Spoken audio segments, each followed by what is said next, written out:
Kalamun qadimun la yumallu sama'uhu tanazzaha an qawlin wa fi'lin wa niyatin. Assalamualaikum warahmatullahi wabarakatuh.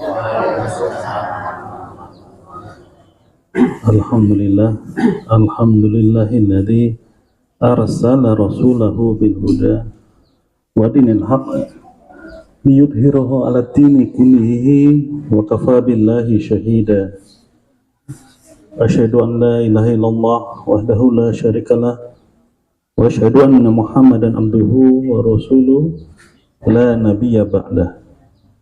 Rabbi shrah li sadri wa yassir li amri wahlul 'uqdatal min lisani yafqahu qawli. Amma ba'd. Ibu-ibu, bapak-bapak, saudara-saudara sekalian yang saya hormati, yang saya sayangi, marilah kita panjatkan puji syukur kepada Allah Subhanahu wa taala karena berkat kuasa serta nikmat dan kasih sayangnya kita bisa berkumpul kembali dalam majelis subuhan Sabtuan yang mulia ini. Kemudian tak lupa marilah kita panjatkan, kita ucapkan selalu salawat serta salam kepada pemimpin besar kita Nabi Muhammad SAW, pemimpin revolusi kita yang telah membawa kita dari abad kegelapan jahiliyah menuju terang benderang, menuju rahmatul lil alamin. Kita udah masuk ke hari pertemuan yang keempat ya. Kita ayat keempat dari Al-Fatihah, yaitu Maliki Yaumiddin. Kalau di dalam terjemahan Departemen Agama, artinya di situ ditulis yang menguasai hari pembalasan. Ini di sini ada, mungkin ibu-ibu dan bapak-bapak pernah mendengarkan ya, imam ataupun qori yang membacakan antara Maliki atau Maliki. Ya, dua-duanya betul kata para ahli tajwid Quran, gitu. Tapi artinya jauh berbeda, gitu. Jadi dua cara membaca Maliki ini, bisa menggunakan alif setelah mim yang berarti dipanjangkan. Ada pula qiraah yang tidak menggunakan alif ya, Maliki gitu. Artinya berbeda, gitu. Yaitu kalau Maliki niku artinya yang menguasai gitu. Jadi raja atau penguasa, terus itu. Dalam pertemuan kedua kita udah membahas mengenai makna Robbi. Nah ini berbeda nih. Kalau Malik dengan Rob itu beda banget. Kalau Rob itu artinya pembimbing, pemelihara, mentor, guru. Kalau Malik itu berarti penguasa. Beda banget nih. Kita dalam kehidupan sehari-hari kita bisa membedakan antara pemimpin dan penguasa. Kalau pemimpin itu dia nggak cuma di depan, dia di belakang juga mendorong, ya kan? Ke depan memberikan contoh dan di tengah untuk memberikan teladan. Itu pemimpin. Terus membimbing umat gitu nih, rakyat itu dibimbing, itu pemimpin. Tapi kalau penguasa, ini bedanya, itu komando ya, penguasa. Sakdek saknyet. Kalau dibilang hari Minggu harus libur, rakyat harus anut libur. Kalau bilang hari Senin upacara, rakyat harus mau upacara. Kata Niku. Harus bayar pajak sekian persen, rakyat harus mau bayar pajak. Mau perang, harus berangkat perang. Tidak bisa dibantah kalau penguasa. Kalau pemimpin enggak, dia akan berdiskusi gitu. Gimana maunya rakyat itu kan. Nah, ini kita agak-agak ke bulan-bulan politik terus nih kita terus. Harusnya ibu-ibu dan bapak-bapak udah bisa membedakan kontestan, ya, calon-calon yang memiliki jiwa pemimpin dan mana-mana yang memiliki kriteria sebagai penguasa. Kalau penguasa itu anti kritik, nih. Kalau ada yang kritik, ujaran kebencian, mah lebu, bui di penjara. Beda dengan pemimpin. Pemimpin akan mendengarkan semua kritikan dan saran dari rakyatnya. Nah, Maliki, kita kembali lagi, Maliki ini yang menguasai, ya, raja penguasa. Beda dengan Rob. Kalau ayat pertama itu, ayat kedua itu Rob, di sini adalah penguasa. Kenapa? Allah akan menunjukkan bahwa di hari itu, ya kan, Maliki Yaumiddin, di Yaum itu hanya Allah lah yang berkuasa. Tidak ada satupun makhluknya yang bisa membantah. Kalau sekarang banyak orang membantah, nggak mau sholat lah, nggak mau beragama Islam lah, malah sengit sama Gusti Allah juga banyak. Ya. Tapi pada hari itu tidak ada lagi. Hanya Allah yang berkuasa saat itu. Raja-raja yang lain itu sudah nggak ada, habis semua. Ya. Jadi ini untuk menegaskan bahwa di hari itu betul-betul kekuasaan Allah tidak terbantahkan lagi. Nih.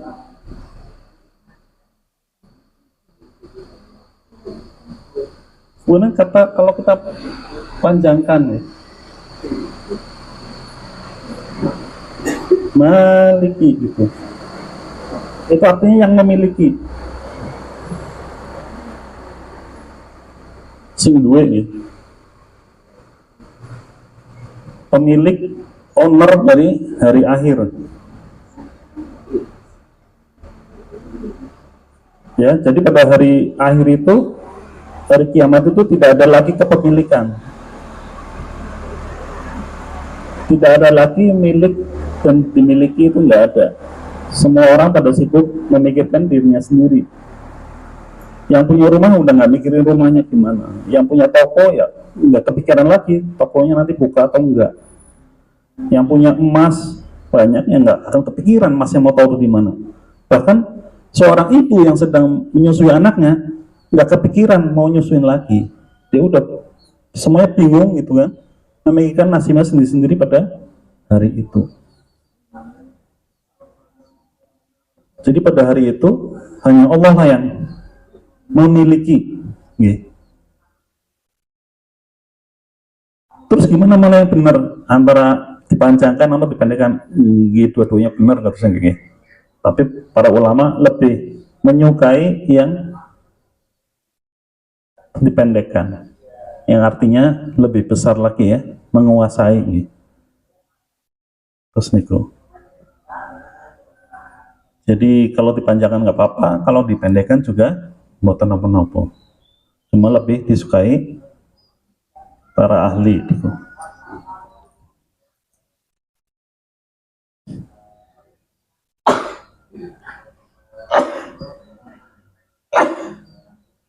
Terus kita masuk ke bagian berikutnya, yaitu yaum, hari. Kok bisa hari itu niku?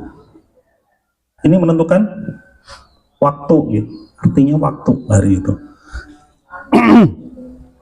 Kita nggak tahu kapan Yaumiddin itu akan datang, itu kapan kita nggak tahu. Itu masih rahasia Allah semata, nggak ada yang tahu maksudnya. Bahkan Nabi dan malaikat-malaikat juga nggak ada yang tahu.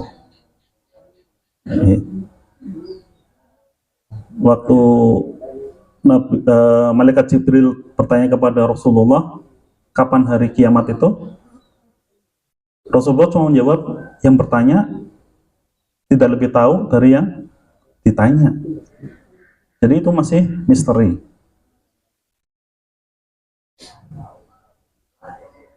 Di Quran banyak sekali ya, Gusti Allah itu bersumpah dengan menggunakan waktu ya. Wal asri, terus waduha, wal fajri, wal lail. Nggih, ada lagi. Nah, itu menunjukkan bahwa waktu itu adalah makhluk dari Allah. Ciptaan Allah. Nggih. Jadi ciptaan Allah yang sangat penting. Nah, di ayat ini Yaumiddin itu berarti waktunya agama atau waktu yang dijanjikan oleh agama, yaitu hari akhir, di mana bahkan waktu sendiri itu menemui akhirnya dari situ.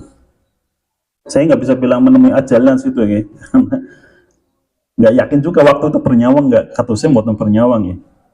Dia hanya berjalan menurut perintah dari Allah. Jadi hari pun akan berhenti pada saat itu nih.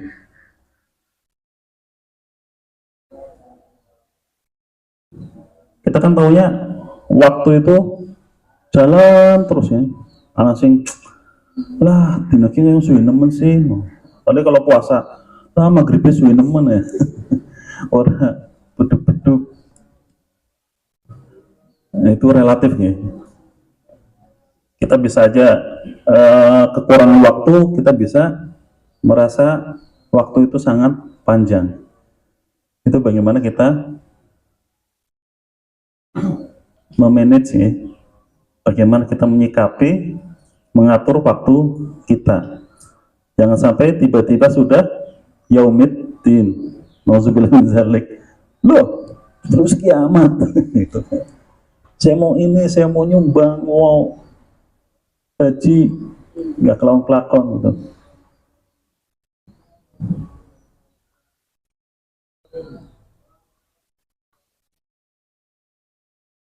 Ad-din, yaitu agama nggih.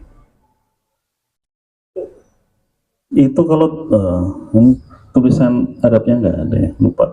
Itu berarti ada alif lam gitu nggih. Nah, itu adalah definitif.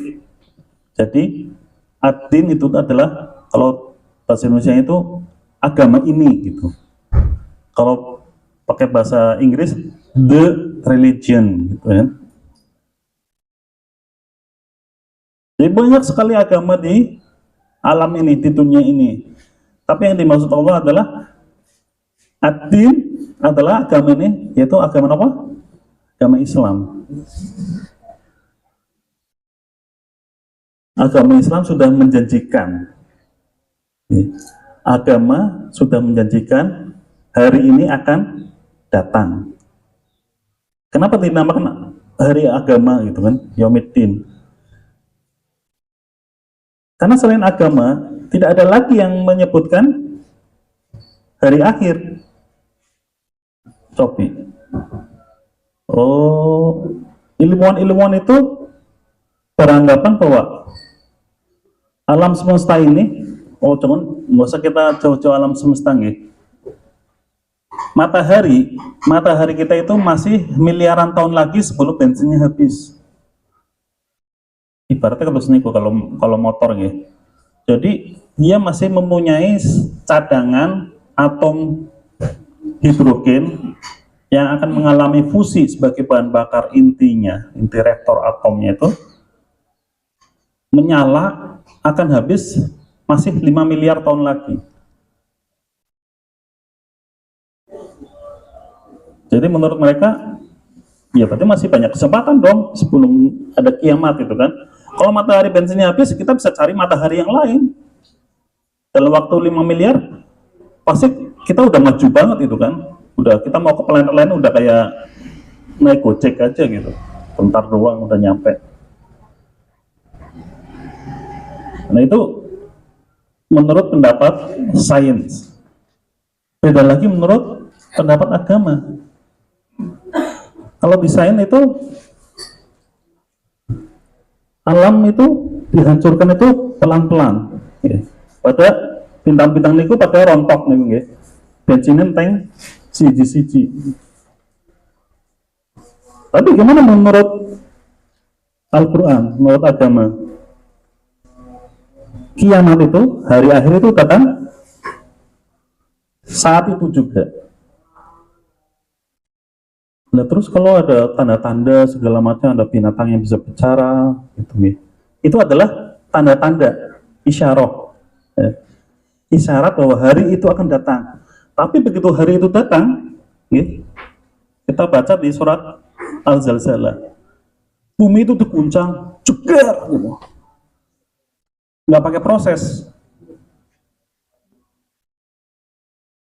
semuanya ditamatkan.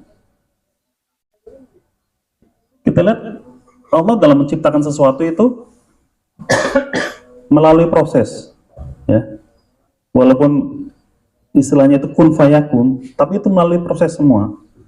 Bagaimana manusia diciptakan itu mulai dari sel telur menjadi zigot, menjadi janin, kemudian ditiup ruh menjadi manusia sempurna, kemudian menjadi anak-anak, bayi, anak-anak, kemudian dewasa, tua, dan meninggal.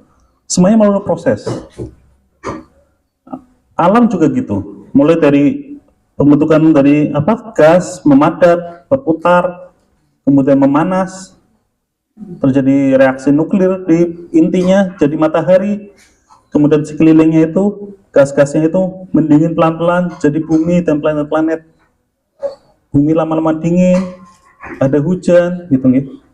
Semua pakai proses dan lama.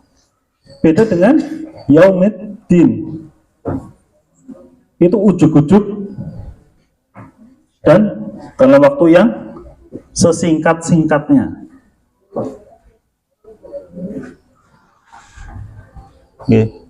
Jadi nggak ada kita bisa lari gitu. Misalkan, nang langun wis kiamat, blayu yo. Mari kemuning. Nggak ada itu. Ya. Wis tekel wis kiamat, mana bebas. Nggak ada. Sampai Jakarta itu. Wih, bumi kiamat, ya kita ke Mars. Nggak ada, udah. Kalau di sini hancur ya sebelah-sebelahnya hancur itu. Nggak ada lagi itu hitungan-hitungan. Oh itu kan masih lama itu kan. Oh masih miliaran tahun. Nggak ada. Kalau yang namanya kiamat ya selesai. Aja takon-takon maning. Orang bisa benyang. Gitu. Ya setengah jam maning wis pan sholat di situ ya. Nggak ada.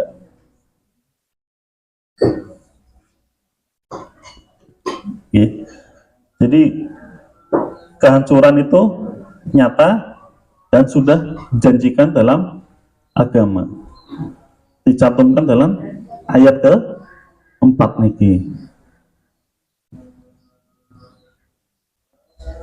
niki ilustrasi mawon nggih, buminya nggak bisa jadi hancur. Banyak orang-orang yang berpendapat kalau yang lain memang hancur, tapi bumi ini enggak. Karena nanti bumi itu menjadi padang mahsyar. Kita semua dikumpulkan di sini. Ya bisa aja teori seperti itu. Ada lagi bumi itu hancur gitu. Jadi padang mahsyar itu udah dimensi lain. Allah menciptakan padang mahsyar ya padang mahsyar gitu. Jadi bukan berupa bola bumi. Jadi padang datar gitu, nggak berubah bola gitu. Terus jauh mata memandang itu bentuknya datar, planet datar gitu. Ini bisa mawon, namanya Gusti Allah Maha Berkuasa dan ini semua masih rahasia. Jadi ngapain juga menebak-nebak atau singgung gitu. Iya, ada yang bilang matahari mendekati bumi gitu kan, sehingga tinggal satu jengkal. Itu berarti nanti dihitung, itu akan terjadi 3 miliar tahun lagi pas mataharinya itu membengkak. Ya nggak kayak gitu juga, gitu kan. Itu adalah kiasan dari Gusti Allah bahwa hari itu panasnya bukan main gitu ya. Jadi di platform yang namanya Padang Mahsyar itu panasnya itu bukan main gitu. Seakan-akan matahari sejengkal dari kepala. Lalu kalau wonge doblong, ini wonge pendek sejengkal piye sing doblong selomut ora. Jadi itu relatif ya. Itu namanya juga kiasan. Jangan diterima apa adanya nih.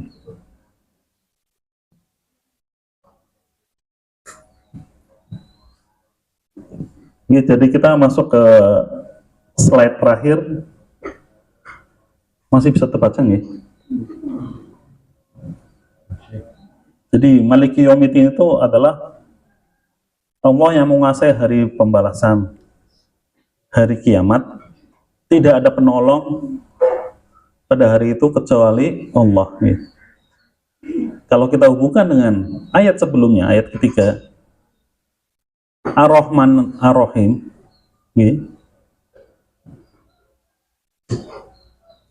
di situ Allah menunjukkan bahwa Allah adalah Maha Pengasih, lagi Maha Penyayang, yang akan menjanjikan sebuah akhir dari dunia ini. Jadi hanya kepada Allah lah kita memohon perlindungan, karena Allah itu Maha Pengasih lagi Penyayang. Katus niku hubungannya dengan ayat yang ketiga.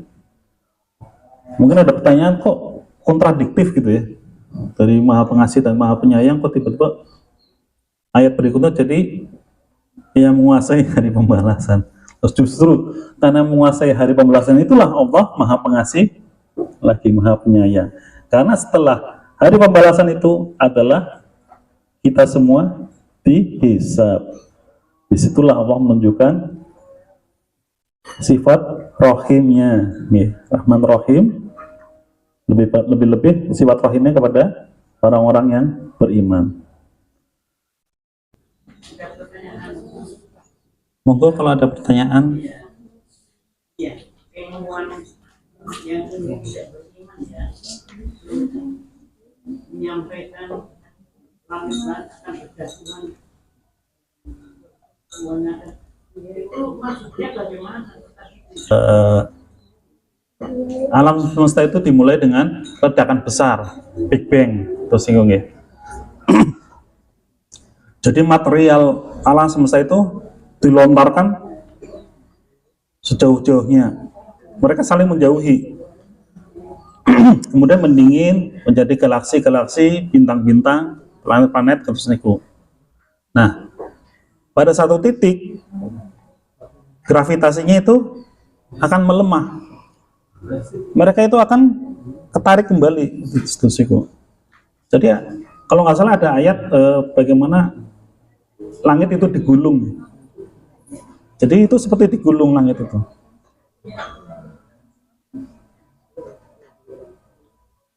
Gravitasinya kolaps.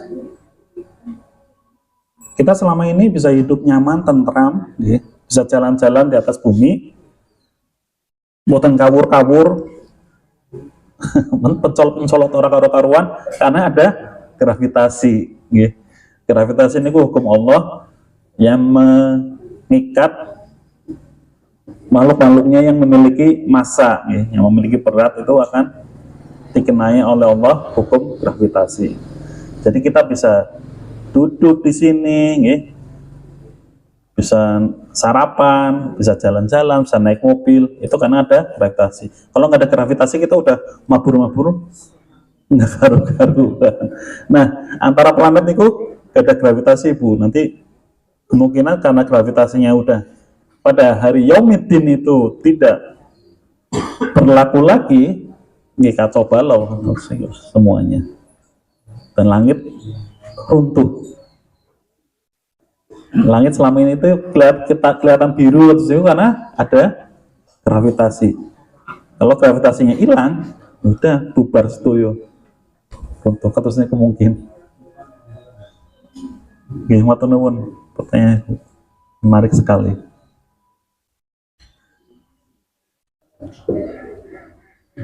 Nah, ini kalau videonya nampak nih apa? Perjalanan hidup matahari nggih. Kalau sekarang kita bisa menikmati matahari terbit siang kayak yang sumuk nih, terus sore agak merah langitnya atas niku matahari kita itu bisa dibilang kalau orang itu baru umur 20-an, jadi masih muda matahari lagi nom-nome gitu. Jadi sebetulnya umur beliau itu kalau menurut para ahli ya, udah 6 miliar tahun. Jadi kalau pakai umur manusia, berarti umurnya masih panjang sebetulnya matahari itu. Masih miliaran tahun lagi. Tapi dalam prosesnya seperti orang ya, manusia kan ada bayi, kemudian belajar jalan, berdiri, lalu tumbuh, jadi remaja, makin tua. Nah, matahari juga gitu.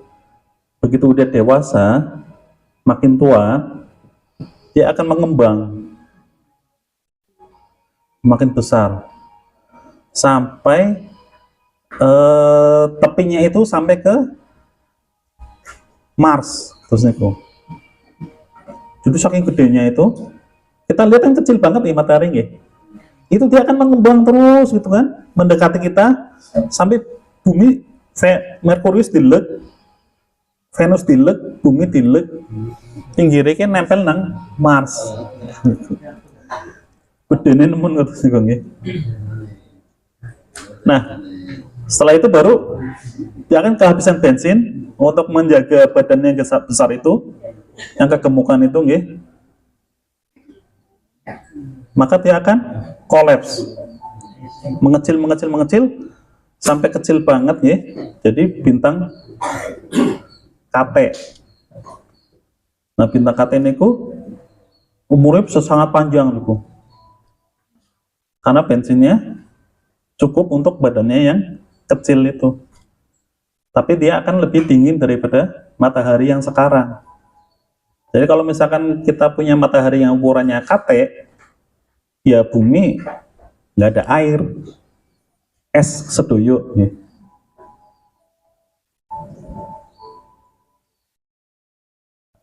Satu kuadriliun tahun, kuadriliun tahun ya, sepiran tahun. Triliun, berarti triliun nole disambung-sambung nanti papat ya. Kuadriliun. Kalau kita kan nyuwun pangapunten kalau ada kata-kata yang salah. Saya ucapkan terima kasih atas kehadiran dan kesediaan Bapak Ibu mengikuti pengajian ini. Nasrul minallah wa fathun qarib wa basyiril mu'minin. Assalamualaikum warahmatullahi wabarakatuh.